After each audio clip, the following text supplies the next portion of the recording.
टमाटर उगाने वाली सास बहू। मंजूपुर के छोटे से गांव में हरिया नाम का आदमी रहता था। हरिया खेती बाड़ी करके अपना घर चलाया करता था, लेकिन वो बहुत गरीब था और इस बार उसकी खेती सही से भी हो पाई थी, जिसके चलते वो बहुत ज्यादा खुश था। उसने खेती करने के चक्कर में कई सारा पैसा उधार भी लिया था और उसे अच्छे से खेती करके उसे चुकाना भी था। हरिया ने इस बार टमाटर की खेती की थी। अरे क्या बात है, टमाटर की खेती तो सही से हो रही है। इसका मतलब इस बार मैं कर्जा सही समय पर चुका दूंगा। ऐसा सोचकर वो अपनी टमाटर की खेती करने के बाद घर लौट आता है। घर लौटने के बाद वो बहुत खुश होता है और अपनी पत्नी रेखा से कहता है, अरे रेखा, क्या कर रही हो? जल्दी से मुझे खाना दे दो, बहुत जोरों से भूख लगी है। थोड़ी देर आराम कर लूं, फिर शाम को जाऊंगा खेती पर। लेकिन घर में तो राशन खत्म हो गया था, जिसके चलते मैंने कुछ भी नहीं बनाया। हे भगवान, वैसे ही इतनी जोर से भूख लगी है। तुम जरा ठहरो, मैं लालू की दुकान से थोड़ा सा राशन लेकर आता हूँ। अरे लालू भाई साहब, मुझे 5 किलो आटा, 3 किलो चीनी और मिक्स दाल दे दो। तो पहला का जो उधार पैसा है उसको लौटाओ, उसके बाद हम तुमको यही राशन दूंगा। अरे लालू भाई साहब, हमारे टमाटर की खेती बहुत अच्छी हो रही है। इस बार मैं आपका पूरा का पूरा पैसा चुका दूंगा और साथ में थोड़े टमाटर भी फ्री दे दूंगा आपको। हरिया की ये बात सुनने के बाद लालू उसे राशन दे देता है, जिसके बाद हरिया राशन लाकर रेखा को देता है और कहता है, ये लो रेखा, अब खाने के लिए कुछ बना लो। और ये बताओ, अम्मा कहाँ गई है? अम्मा आती ही होंगी, पड़ोसी की एक औरत को बच्चा होने वाला है, इसलिए अम्मा वहीं गई है। रेखा की सास एक दाई माँ भी थी और गांव की औरतों के बच्चा पैदा करने में उनकी मदद करती थी। कुछ ही देर में उसकी सास कलावती भी आ जाती है, जिसके बाद रेखा जल्दी से खाना बनाकर अपने पति और अपनी सास को परोस देती है। सभी लोग खाना खाने के बाद अपने अपने काम में लग जाते हैं और जैसे ही शाम होती है, हरिया खेतों की तरफ चला जाता है। इतनी मेहनत करने के बाद आखिरकार टमाटर की खेती ने अपना रंग दिखा ही दिया। बस भगवान करे इस बार टमाटर की खेती अच्छे से हो जाए। ऐसा कहकर वो अपनी एक खाट बिछाता है और वहीं लेट जाता है। देखते ही देखते जैसे ही रात गुजरती है और अगले दिन जैसे ही सवेरा हो जाता है, हरिया की आंख खुलती है। जैसे ही वो अपने खेतों की तरफ देखता है, वो हैरान रह जाता है। हे भगवान, ये क्या गजब हो गया! मेरी पूरी खेती बर्बाद कर दी, वो भी इस नील गाय ने। हे भगवान, ये तो बहुत ही गजब हुआ है। हरिया बहुत परेशान हो जाता है, क्योंकि नील गाय रात भर उसकी खेती तहस नहस कर देती है। अब मैं क्या करूंगा? अभी तो मुझे मुखिया के पैसे उधार चुकाने थे, दुकान वाले को भी पैसे देने थे, और भी जो छोटे मोटे लोगों से कर्जा ले रखा था, सभी को चुकाना था। वो रोता हुआ घर वापस लौट आता है और घर आकर अपनी माँ कलावती और रेखा को टमाटर की खेती के बारे में बताता है। बहुत गजब हो गया है हमारे साथ। मेरा तो मन कर रहा है कि मैं फांसी लगाकर मर जाऊं। शुभ शुभ बोलिए जी, कैसी बातें कर रहे हो? भले ऐसी बातें करके आपको क्या मिल रहा है? भगवान पर भरोसा रखो, सब कुछ ठीक हो जाएगा। अरे भगवान पर ही तो भरोसा रखा था, तभी तो ऐसा कुछ हो गया। तभी उसके घर गांव का मुखिया पहुंच जाता है, क्योंकि मुखिया को हरिया के खेती बाड़ी खराब होने की खबर पहुंच जाती है। अरे ओ हरिया के बच्चे, अरे कहाँ छुपा बैठा है? जल्दी से बाहर निकाल। जैसे ही हरिया बाहर आता है, उसके सामने मुखिया खड़ा होता है, जिसे देखकर हरिया का मुंह नीचे हो जाता है। अबे मुंह क्यों लटका रहा है? तूने मुझसे इतना सारा कर्जा तो ले लिया, अब चुकाएगा कैसे? देख, तेरी खेती तो बर्बाद हो चुकी है, अब मुझे मेरा पैसा वापस चाहिए। हाँ मालिक, मैं आपके आगे हाथ जोड़ता हूँ, मुझे थोड़ी सी मोहलत दे दीजिए, मैं आपकी पाई पाई चुका दूंगा मालिक। देख, मैं तुझे केवल 1 महीने का समय दे रहा हूँ।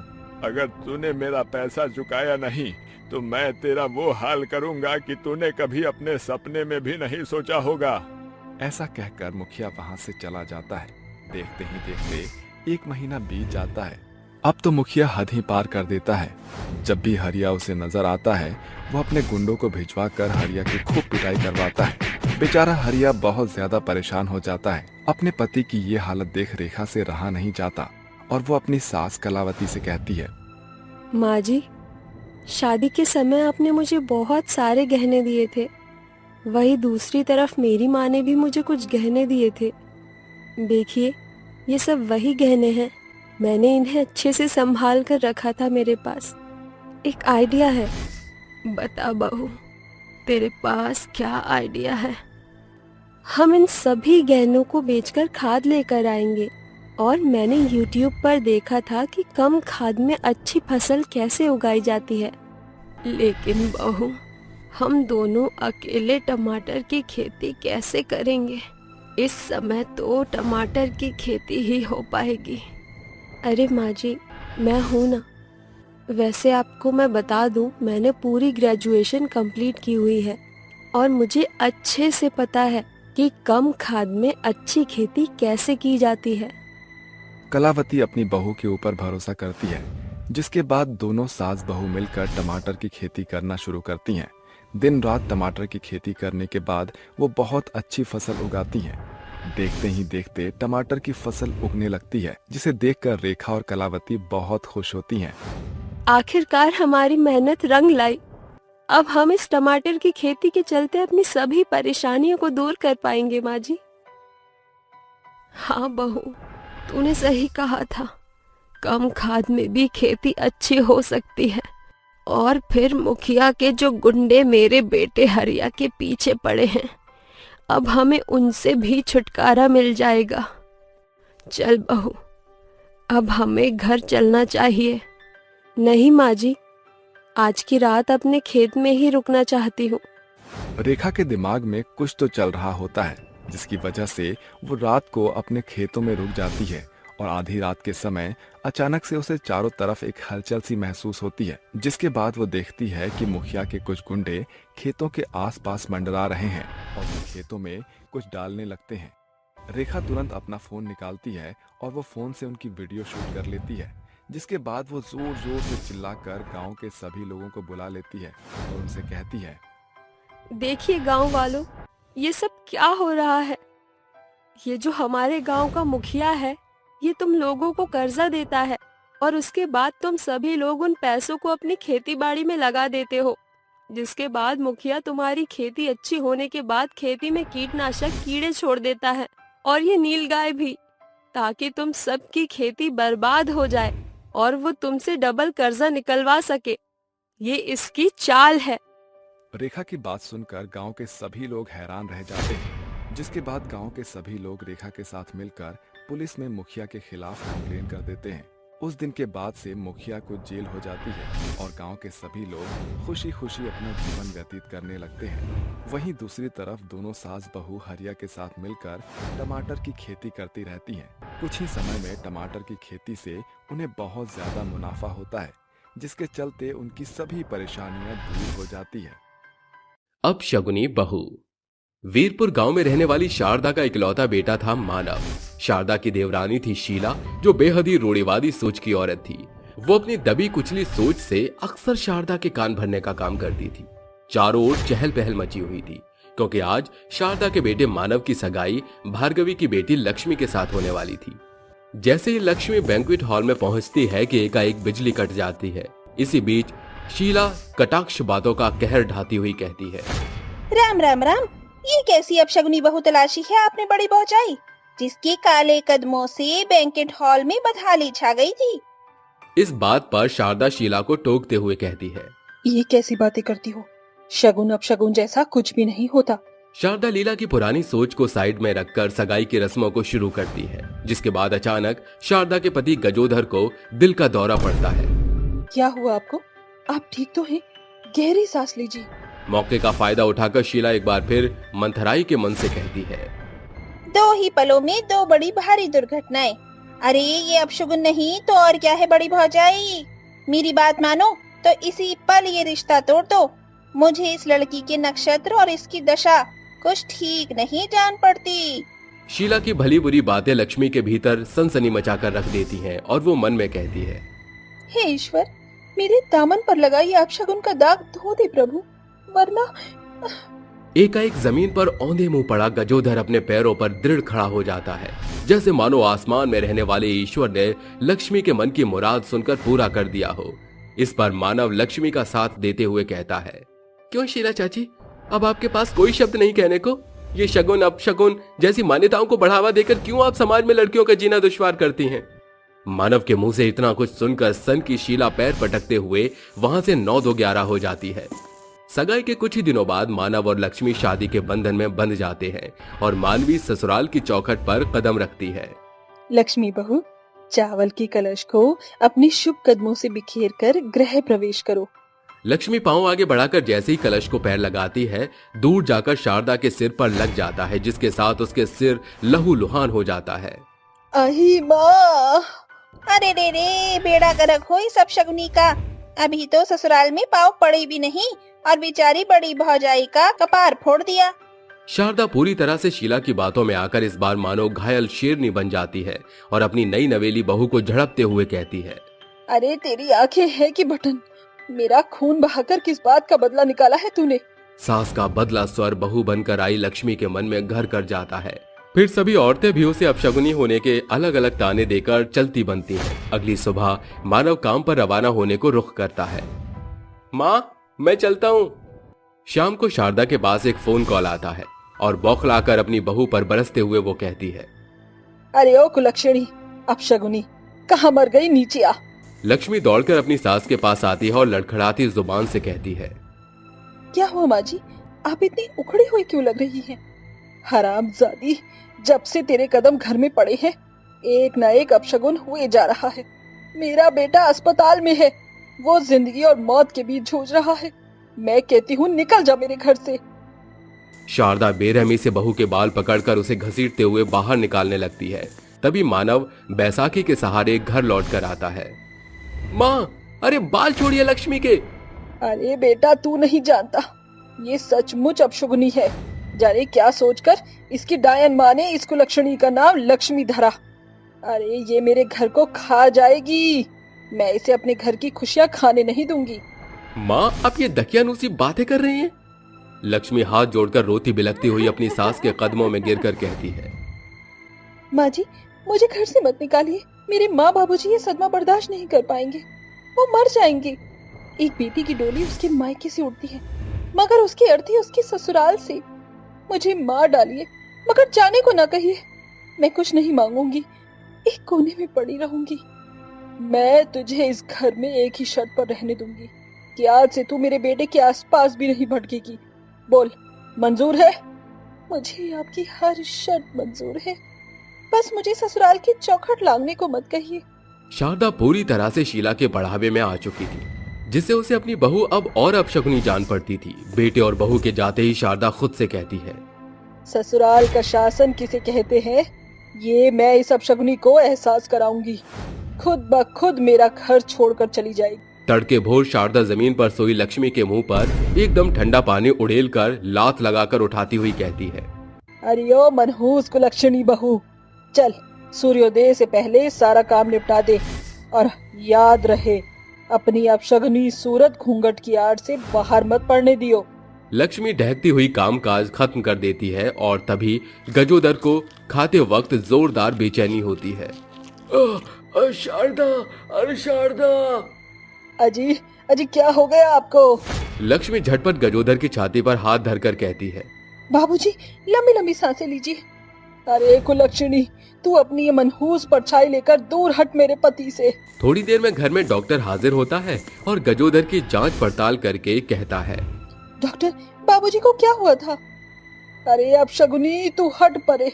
तेरी ही सूरत देखकर मेरे पति पर ग्रह का चक्र मंडराने लगा होगा। देखिए, इन्हें पैनिक अटैक आया था। वो तो शुक्र है कि सही समय पर आपकी इस बहू ने, जिसे आप अपशगुनी कह रही है, उन्होंने अगर इनके चेस्ट पेन पर अपना पैंतरा ना आजमाया होता तो शायद आज मिस्टर गजोदर आंखें मूंद चुके होते। डॉक्टर की बात शारदा की भटक खोलने ही वाला था कि शीला कहती है, अरे शारदा भौजाई, ये डॉक्टर लोग तो कुछ भी चोचलेबाजी करते हैं। ये क्या ग्रहों की चाल और नक्षत्र के बारे में बताएंगे? याद नहीं, सगाई में रोशनी का बुझना, जेठ जी का औंधे मुंह जमीन पर गिर जाना और मानव बितवा का बैसाखी पकड़ना, और तो और आज ये किस्सा बहू रानी के अपशगुनी होने की बात को एकदम पुख्ता तौर से पूरा कर रहा है। ये सुनकर लक्ष्मी की आंखों से टप टप आंसू बरस पड़ते हैं। तभी वो आंसू पोंछकर कहती है, बस चाची जी, बहुत सुन ली मैंने आपकी ये चोचलेबाजी, बहुत सहकर देख लिया।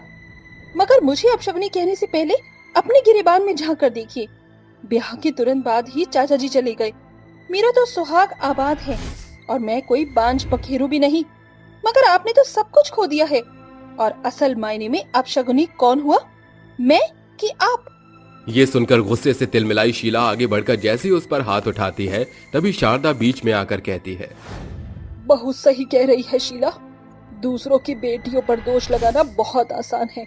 सोचो शीला, अगर यही अपशगुनी का बुरा बर्ताव तुम्हारी कोख से जन्मी बेटी के संग होता तो कितना कलेजा दुखता। मैंने तुम्हारी बहकी बातों में आकर इन दबी कुचली बातों पर भरोसा किया। शगुन अपशगुन जैसा कुछ नहीं होता। ये सिर्फ हमारी सोच का असर है। बहू, अपनी सास को माफ कर दे।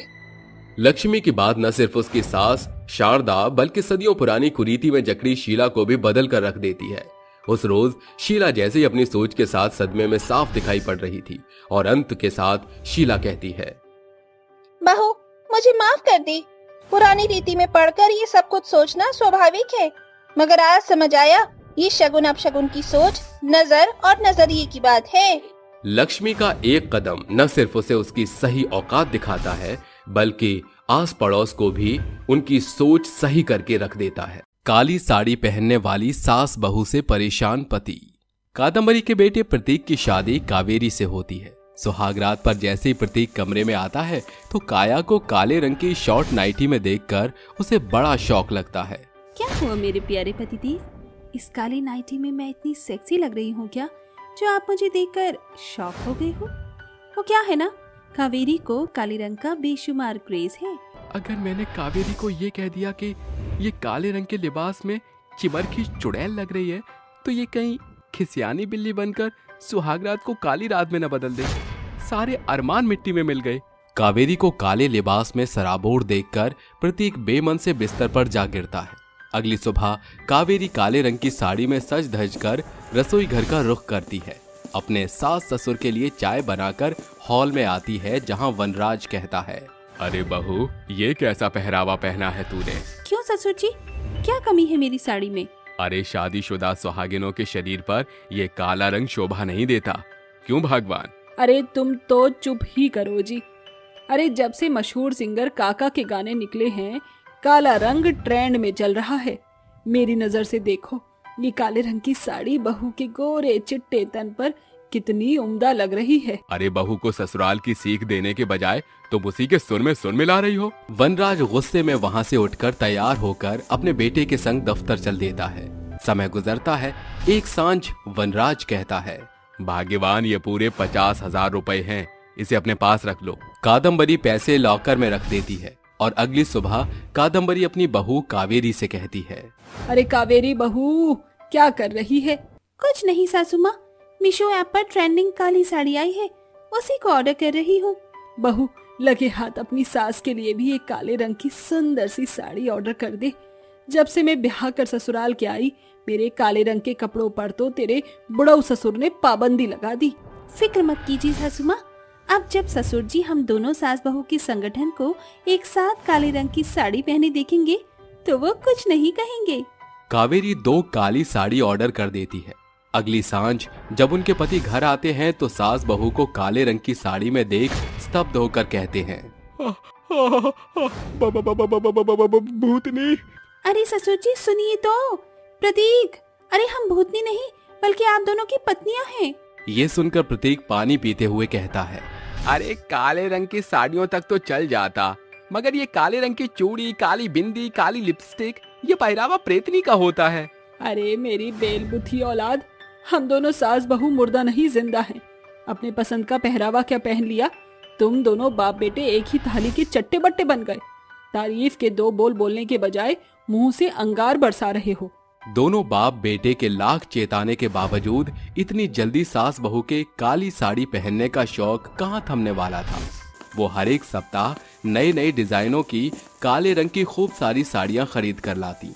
एक दिन, अरे प्रतीक की माँ, जल्दी से वो पैसे लाकर देना जो तुम्हें रखने को दिए थे। अजी वो सारे पैसे तो मुझसे खर्च हो गए।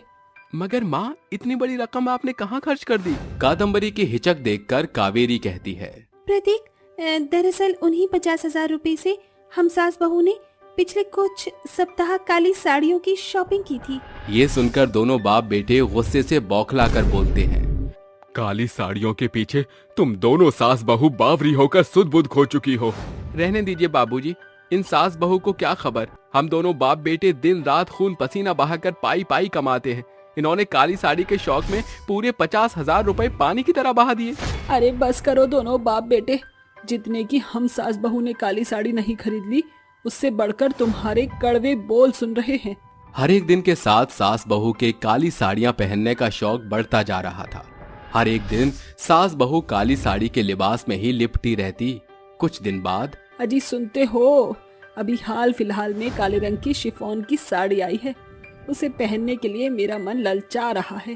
अरे सासू माँ, आपको निवेदन करने की जरूरत नहीं। सुनो ससुर जी, अगर आज शाम तक हम सास बहू के लिए वो काली साड़ी नहीं आई तो हम सास बहू अनशन का आंदोलन छेड़ देंगी। इस काली साड़ी के शौक से हम बाप बेटे बेतहाशा परेशान हो चुके हैं। ये तुम दोनों सास बहू की सरासर जातियां बढ़ती जा रही हैं। रहने दे बेटा, तेरे बोल इन सास बहू के लिए कोई मायने नहीं रखते। बेचारे बेबस पति पत्नियों के काली साड़ी के पहरावे से परेशान होकर उनकी शौक को पूरा कर देते हैं।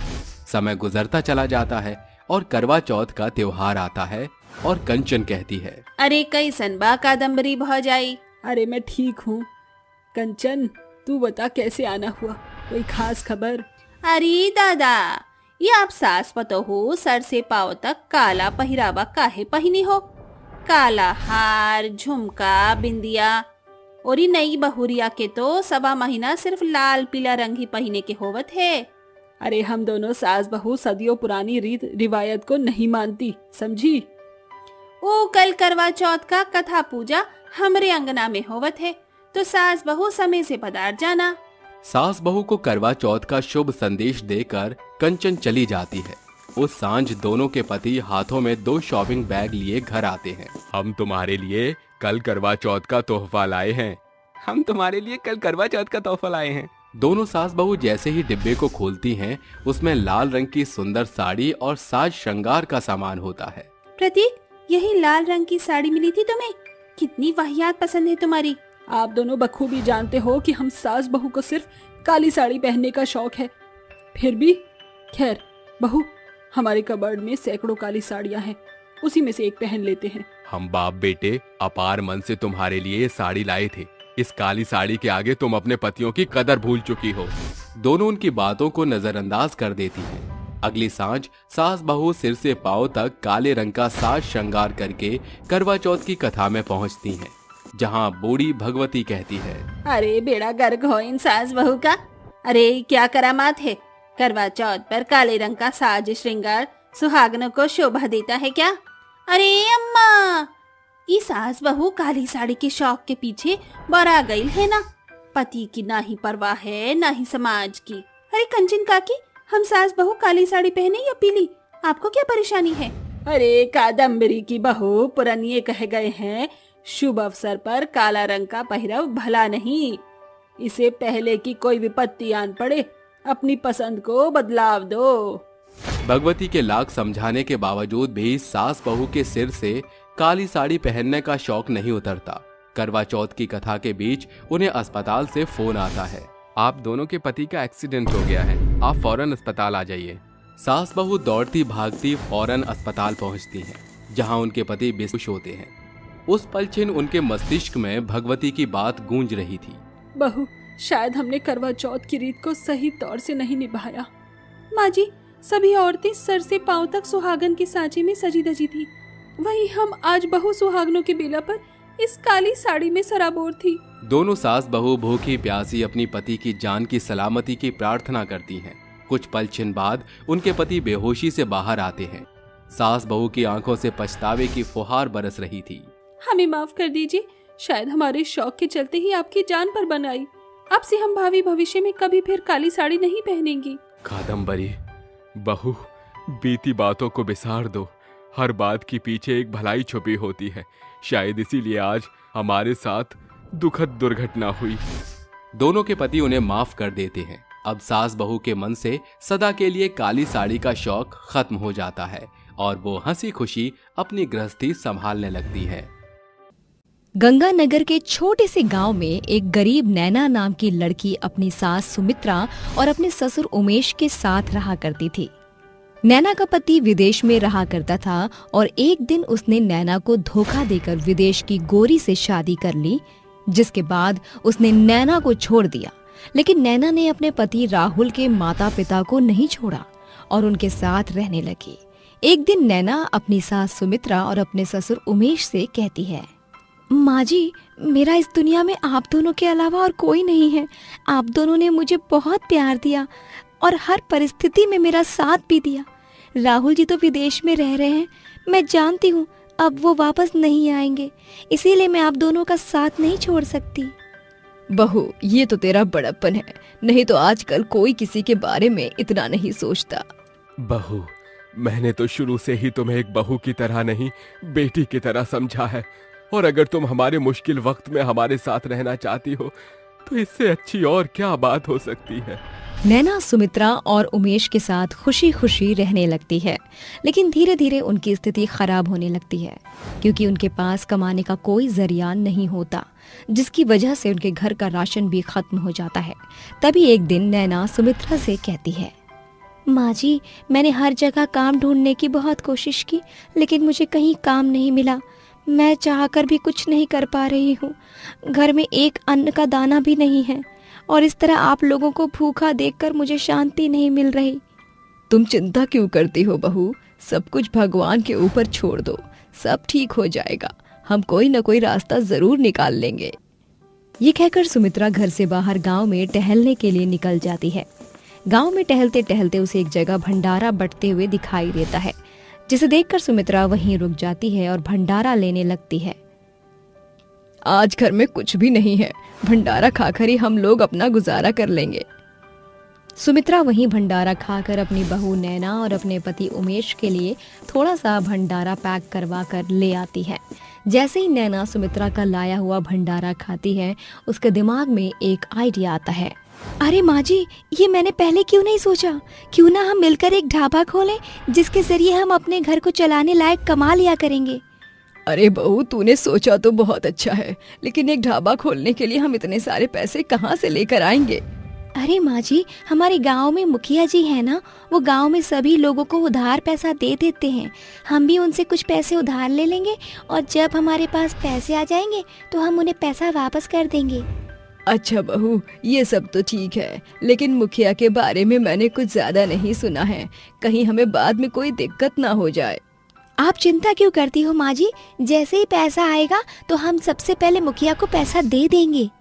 अगले ही दिन दोनों सास बहू मुखिया के घर जाती हैं और उसे ढाबा खोलने के बारे में सब कुछ बताती हैं, जिसे सुनकर मुखिया कहता है, चलो ठीक है, मैं तुम्हें पैसे उधार दे दूंगा, लेकिन तुम्हें एक एग्रीमेंट साइन करना होगा कि तुम मुझे समय पर पैसा लौटा दोगी। सुमित्रा और नैना दोनों ही अनपढ़ थीं। वो दोनों ही एग्रीमेंट के बारे में कुछ नहीं जानती थीं। बिना सोचे समझे ही उन्होंने अपने अंगूठे एग्रीमेंट के ऊपर लगा दिए, जिसके बाद मुखिया ने उन्हें पैसा भी दे दिया। देखते ही देखते सुमित्रा और नैना ने अपना एक खुद का ढाबा खोल लिया। ढाबा खोलने के बाद उनका ढाबा अच्छा खासा चलने लगा, जिससे उन दोनों की अच्छी खासी कमाई होने लगी। एक दिन ढाबे पर बहुत ज्यादा भीड़ हो जाती है, जिसे उमेश दूर खड़ा देखता रहता है। तभी उमेश सुमित्रा और नैना के पास आता है और उनसे कहता है, तुम दोनों बहुत मेहनत कर रही हो, तुम्हारी मेहनत सफल हो रही है। लाओ, मैं भी तुम्हारी मदद करवा देता हूँ। काफी लोग इंतजार कर रहे हैं, तुम दोनों जल्दी जल्दी ऑर्डर तैयार करती रहो और मैं उन्हें लोगों तक पहुँचा देता हूँ। उमेश एक एक करके सभी को उनके ऑर्डर देने लगता है, जिसके बाद सभी लोग नैना और सुमित्रा के ढाबे की तारीफ करने लगते हैं। अरे वाह, मैंने खाना तो बहुत जगह खाया, लेकिन इस ढाबे का खाना तो बहुत ही स्वादिष्ट है। तुम्हें क्या लगता है कार्तिक? तुम बिल्कुल सही कहती हो, अब से हम यहाँ हमेशा आते रहेंगे। काजल और कार्तिक पेमेंट के साथ नैना और सुमित्रा को शुक्रिया कहने लगते हैं। आप लोगों का ढाबा बहुत ही अच्छा है और यहाँ का खाना तो और भी लाजवाब। अगली बार हम दोनों दोबारा आएंगे। क्या आप घर पर भी डिलीवरी करते हो? घर पर डिलीवरी के बारे में कुछ सोचा नहीं है, लेकिन ये लो, ये मेरा नंबर है। कभी कुछ चाहिए हो तो मुझे बता देना, हो सकेगा तो मैं आपको घर पर डिलीवर करवा दूंगी। नैना अपना नंबर काजल और कार्तिक को दे देती है, जिसके बाद वो दोनों वहाँ से चले जाते हैं। देखते ही देखते नैना और सुमित्रा होम डिलीवरी भी शुरू कर देते हैं और ढाबे की कमाई इकट्ठी करने के बाद वो दोनों मिलकर मुखिया के पास जाती हैं और उसे पैसे देते हुए कहती हैं, ये लीजिए मुखिया जी, आपने जो हमें पैसा दिया था हम आज उसे वापस लौटा रहे हैं। मुखिया जी आपका बहुत शुक्रिया, आपकी वजह से आज हमने मिलकर एक बहुत अच्छा ढाबा खोला है। कभी आना, हम आपको अपने ढाबे का खाना खिलाएंगे। पहले तो मुखिया पैसे ले लेता है और उसके बाद कहता है, क्या कहा तुमने, तुम्हारा ढाबा? अरे कौन सी दुनिया में जी रही हो? भूल गई तुमने मेरा एक एग्रीमेंट साइन किया था। हाँ मुखिया जी, हमने पैसों का एक एग्रीमेंट साइन किया था। आज हमने आपका पैसा लौटा दिया है, वो भी ब्याज के सहित। अब हमें जाने की अनुमति दीजिए। अरे तुम तो बहुत भोली हो, ये नहीं जानना चाहोगी कि उस एग्रीमेंट में क्या लिखा है? क्या कहना चाहते हो आप? यही कि उस एग्रीमेंट में ये लिखा है कि मैं एक ढाबा खोल रहा हूँ और उस ढाबे में तुम दोनों काम कर रहे हो। वो ढाबा तुम्हारा नहीं, मेरा है। ये सुनकर नैना और सुमित्रा के पैरों तले जमीन खिसक जाती है, जिसके बाद सुमित्रा मुखिया से कहती है, अरे मुखिया जी, ये तो सरासर धोखा है। हमने आपके पैसे लौटा दिए, अब आप हमें माफ कीजिए और हमें जाने दीजिए। वो ढाबा हमारा है और हमारा ही रहेगा। अरे ऐसे कैसे कानून है, ये ढाबा मेरा है, तुम लोग कुछ नहीं कर सकते। जाओ, चले जाओ यहाँ से। ऐसा कहकर वो नैना और सुमित्रा को वहाँ से भगा देता है, जिसके बाद वो दोनों बहुत ज्यादा परेशान हो जाती हैं।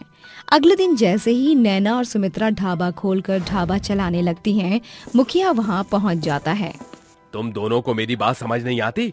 ये ढाबा तुम्हारा नहीं है, तुमने बहुत बड़ी गलती कर दी मुझसे पैसा लेकर। अब जल्दी से यहाँ से दफा हो जाओ। हम यहाँ से चले जाएंगे, लेकिन जो हमारी मेहनत का पैसा हमने तुम्हें दिया था वो हमें वापस लौटा दो और ढाबा तुम रख लो। ओहो, तो तुम तो मुझसे भी ज्यादा तेज बन रही हो। तुम्हें क्या लगता है मैं तुम्हें ऐसे ही पैसे दे दूंगा? अरे बेईमानी तो मेरी रगों में दौड़ती है। तुम्हें जेल की हवा खिला दूंगा, तब तुम्हारी अकल ठिकाने आएगी। मुखिया इतना कहता ही है, तभी वहाँ पर पुलिस की गाड़ी आ जाती है, जिसके बाद पुलिस मुखिया के दोनों हाथों में हथकड़ी लगाकर कहती है, चल बेटा पुलिस थाने। जो बेईमानी तेरी रगों में दौड़ती है, हम पुलिस वाले ऐसी बेईमानी पुलिस थाने में बहुत ही आसानी से निकालते हैं। ऐसा कहकर पुलिस मुखिया को गिरफ्तार कर लेती है और उसे अपने साथ ले जाती है। ये सब इसलिए हुआ क्योंकि नैना ने मुखिया को देखते ही पुलिस को कॉल कर दिया था, जिसके बाद पुलिस ये सब सुनकर तुरंत उनके पास पहुंच जाती है और मुखिया को गिरफ्तार कर लेती है। सास बहू का जादुई तोता। माँ जी, मुझे माफ कर दीजिए, आइंदा ऐसी गलती दोबारा नहीं होगी। गलती करने की तेरी आदत हो गई है। तुझे मेरी एक बात समझ नहीं आती ना? आज मैं तुझे इसकी सजा दूंगी ताकि फिर तू कभी ऐसा नहीं कर पाए। शांता इतना कहकर चूल्हे से जलती हुई लकड़ी निकालती है और उससे अनु का हाथ जला लेती है, जिसके बाद अनु दर्द से बहुत बुरी तरह तड़पने लगती है। माँ जी, छोड़ दीजिए, मुझे बहुत दर्द हो रहा है, मेरा हाथ जल रहा है, मुझसे गलती हो गई। मैं आज के बाद हर एक चीज का ध्यान रखूंगी और अपनी किसी भी गलती को दोबारा नहीं दोहराऊंगी। माँ जी छोड़ दीजिए। अनु अपनी सास के आगे बहुत गिड़गिड़ाती है, लेकिन उसकी सास उसके ऊपर अत्याचार करती रहती है। बेचारी अनु अपनी सास के हर एक अत्याचार को इसी प्रकार सहन करती रहती है। आखिर उसकी सास उसके ऊपर इतना अत्याचार क्यों करती है? ऐसी क्या बात थी जिसकी वजह से बेचारी बेबस अनु को इतने अत्याचार सहन करने पड़ते हैं? चलिए कहानी में थोड़ा पीछे चलते हैं। अरे ओबा, कहाँ हो तुम? जल्दी यहाँ आओ, देखो आज मैं कितनी बड़ी खुशखबरी लेकर आया हूँ तुम्हारे लिए। तुम सुनोगी तो खुशी से पागल हो जाओगी। अजी, ऐसी कौन सी खुशखबरी लेकर आए हो आप जिसे सुनते ही मैं पागल हो जाऊं? अरे बात ही ऐसी है। अरे भगवान ने आज मेरी सुन ली, आज तो हमारे घर खुशियाँ खुद चलकर आई हैं। अजी, अब बार बार ऐसी बातों को मत घुमाओ और जल्दी से बताओ आखिर क्या बात है। अब मुझसे और नहीं रहा जा रहा है। तो फिर सुनो, तुम उन्हें तो जानती हो ना, मदन भाई साहब को? अरे उन्हें कौन नहीं जानता, हमारे गांव के सबसे रईस आदमी है वो तो। अरे हाँ, सबसे रईस। और तुम्हें पता है उनका बेटा विदेश में पढ़ाई करने के लिए गया था और उनका बेटा वापस आ रहा है और वो अपने बेटे की शादी करना चाहते हैं। अरे ये तो अच्छी बात है, लेकिन इसमें खुशी की बात क्या थी? बेकार में ही मुझे परेशान किया आपने। अरे उमा, आज उन्होंने मुझे अपने घर बुलाया था और उन्होंने हमारी बेटी का हाथ अपने बेटे के लिए मांगा है मुझसे। क्या कहा? हमारी बेटी का हाथ? अरे ये तो बहुत बड़ी खुशखबरी है। अरे हमारी बिटिया उनके घर बहुत खुश रहेगी। इसमें सोचने की क्या बात है? जितनी जल्दी हो सके रिश्ते की बात पक्की कर दीजिए। मुझे ये रिश्ता मंजूर है। मेरी बेटी कहाँ है? अरे ये खुशखबरी मैं अपनी बेटी को सुनाऊंगा। कहाँ है मेरी बेटी? जल्दी से बुलाओ उसे। आपकी आज्ञाकारी बेटी मंदिर गई है पूजा करने। आज ये सब उसकी पूजा का ही फल है जो उसे मिल रहा है। कुछ ही दिनों में रामदास अपनी बेटी अनु की शादी मदन के बेटे विवेक से करवा देता है। शादी के बाद अनु बहुत खुश होती है और रोज सुबह पूजा पाठ करके अपने दिन की शुरुआत करती है। अनु की सास शांता लंदन में रहा करती थी। विवेक की शादी की बात उसे पता ही नहीं होती। एक दिन विवेक अपनी माँ को फोन करके अपनी शादी के बारे में बताता है। माँ, मेरी शादी हो गई है। पिताजी ने यह बात आपको इसलिए नहीं बताई क्योंकि आप ये रिश्ता होने नहीं देती, क्योंकि लड़की गांव की है। लेकिन माँ, अनु बहुत अच्छी है और मेरा बहुत ध्यान रखती है। मैं अनु के साथ बहुत खुश हूँ। अरे बेटा, क्या मैंने तुझे विदेश इसलिए भेजा था कि तू गांव की लड़की से शादी करके अपना लेवल खराब कर ले? अरे माँ, आप जब अनु से मिलोगी तो आपको अनु बहुत पसंद आएगी। वैसे मैंने आपकी टिकट बुक करा दी है, आप अब जल्दी से आ जाइए। इतना कहकर वो फोन काट देता है। कुछ ही दिनों में शांता लंदन से गांव आ जाती है, जिसके बाद आते ही वो सबसे पहले अनु से मिलती है। तो ये है वो गवार लड़की जिसकी आप दोनों बात कर रहे थे। शांता को अनु बिल्कुल भी पसंद नहीं आती और वो हर रोज अनु को ताने कसने और उसके ऊपर अत्याचार करना शुरू कर देती है, जिसकी वजह से बेचारी अनु बहुत परेशान हो जाती है। और एक दिन वो अपने तोते से बात करते हुए उससे कहती है, टुनटुन, आखिर माँ जी को मैं पसंद क्यों नहीं हूँ? वो मेरे साथ ऐसा व्यवहार क्यों करती है? तभी उसकी सास बहुत गुस्से से आती है क्योंकि अनु चूल्हे पर दूध उबालने के लिए चढ़ाकर भूल जाती है और दूध पतीले से बाहर निकल जाता है, जिसकी वजह से शांता को बहुत गुस्सा आ जाता है और वो गुस्से से अनु का हाथ जलती हुई लकड़ी से जला देती है। अगर इसके बारे में किसी को भी बताया तो अगली बार इससे भी बुरा हाल करूंगी तेरा। बोल, बताएगी किसी को? नहीं माँ जी, मैं किसी से कुछ नहीं कहूंगी। बेचारी अनु अपने कमरे में आकर रोते रोते सो जाती है, जिसके बाद उसका तोता उसके जख्मों को देखकर अपनी जादुई शक्ति से उसका हाथ ठीक कर देता है। तभी अनु नींद से जाग जाती है और अपने हाथ के जख्म को गायब होते देख तोते से कहती है, ये तुमने कैसे किया? तोता ये सुनकर बोल पड़ता है, मैंने तुम्हारे सोने के बाद देवी माँ मेरे पास आई। उन्होंने मुझे जादुई वरदान दिया और कहा, मैं अनु की भक्ति से बहुत प्रसन्न हूँ। मैं उसकी मदद नहीं कर सकती, इसीलिए तुम्हें वरदान दे रही हूँ। आज से तुम उसकी सभी इच्छाओं को पूरा करोगे।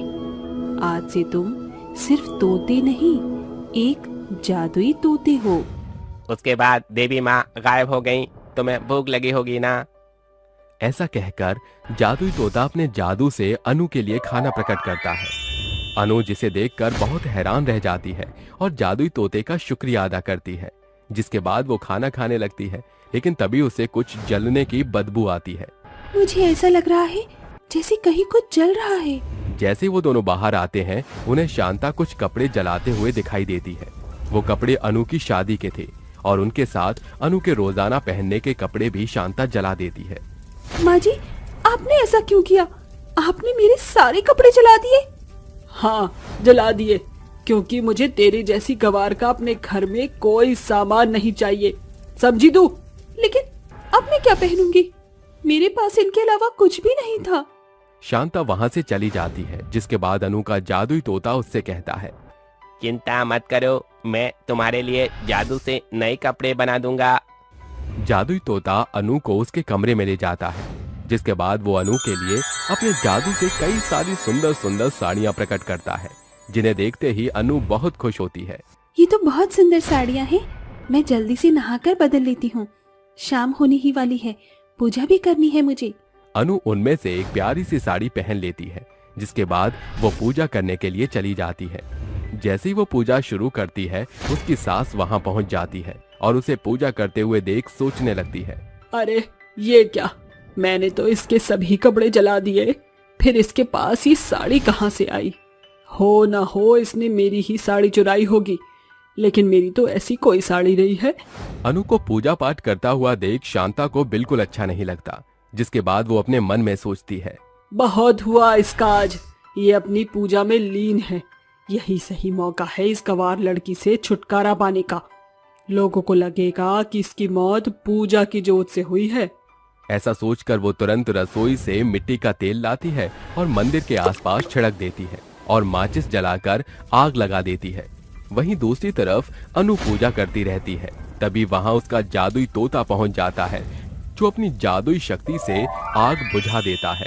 उसी समय अनु की पूजा भी संपन्न हो जाती है, जिसके बाद देवी माँ स्वयं शांता और अनु के सामने प्रकट होती हैं। शांता, आज तुमने अपनी सीमा लांघ दी। तुमने बेचारी अनु से इतनी नफरत की, लेकिन उसने कभी तुम्हारा बुरा नहीं सोचा, और आज तुमने अपनी नफरत के चलते उसे जान से मारना चाहा। मुझे माफ कर दीजिए देवी माँ, मुझसे बहुत बड़ी भूल हो गई।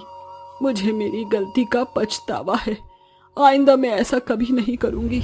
जो तुमने किया है उसकी सजा तो तुम्हें जरूर मिलेगी। ऐसा कहकर देवी माँ उसे हमेशा के लिए अपाहिज बना देती हैं। लेकिन ये सब देखकर अनु देवी माँ से कहती है, देवी माँ, मेरी सास को उसकी गलती का एहसास है। देवी माँ, मैंने आज तक आपसे कभी कुछ नहीं मांगा, आज मांगती हूँ, मेरी सास को पहले जैसा बना दीजिए।